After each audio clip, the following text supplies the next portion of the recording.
12:31 journey hour service to London King's Cross is approaching platform 3. Calling at Doncaster platform. York is one of Britain's major railway centres, lying as it does on the East Coast Main Line connecting Edinburgh to London.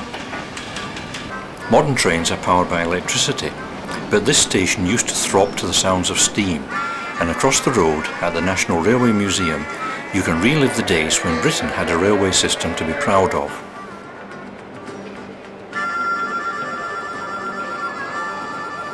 The museum is housed in what used to be an engine shed and contains something like 60 preserved steam locomotives. This turntable is an original feature and at 70 feet long can handle any locomotive in the collection. My name's Andy, and for a few minutes I'm going to tell you about the turntable before B drives it around for you. Now, these large steam locomotives were very difficult to drive for long distances in reverse.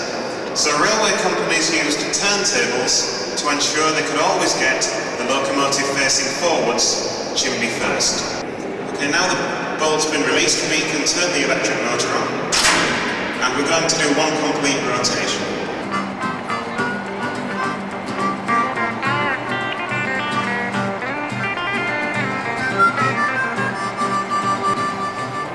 Today's locos might be more efficient, but a steam engine is a living, breathing thing that looks powerful even when standing still.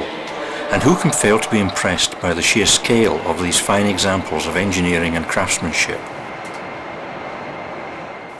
It's important too to remember the skill of the driver and the sweat of the fireman who had to shovel tons of coal into the ravenous firebox throughout every journey.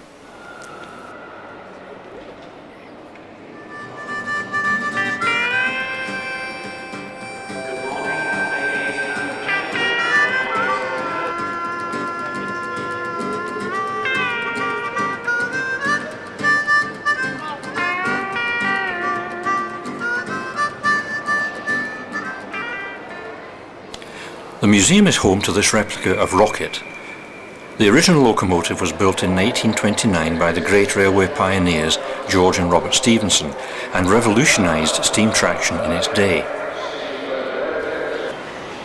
By 1938, Britain was the world leader in steam locomotion, and this famous engine, Mallard, designed by Sir Nigel Gresley, achieved a world record speed for steam of 126 miles per hour that remains unbroken to this day. By the 1950s, diesel engines like Deltic were beginning to make their mark, and in 1960 the final steam locomotive, aptly named Evening Star, was built for British Rail. The South Hall of the museum has been designed to represent a Victorian railway station and is home to the opulent Royal Trains.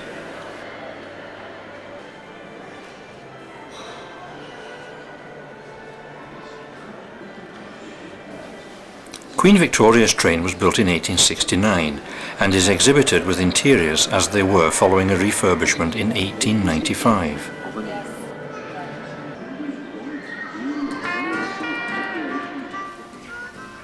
The museum is also dedicated to preserving all the other elements that contribute to the function of a railway system, including station nameplates and other memorabilia.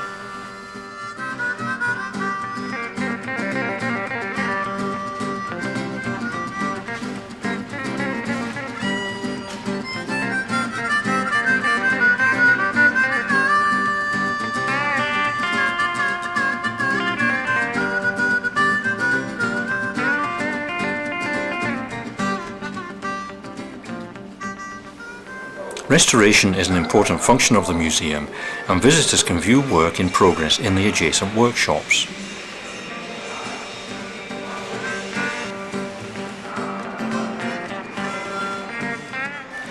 The exhibits in the National Railway Museum are just as much part of our heritage as a stately home, and while no one can live in the past, it is important that these magnificent examples of British engineering at its best are preserved for future generations to enjoy and appreciate.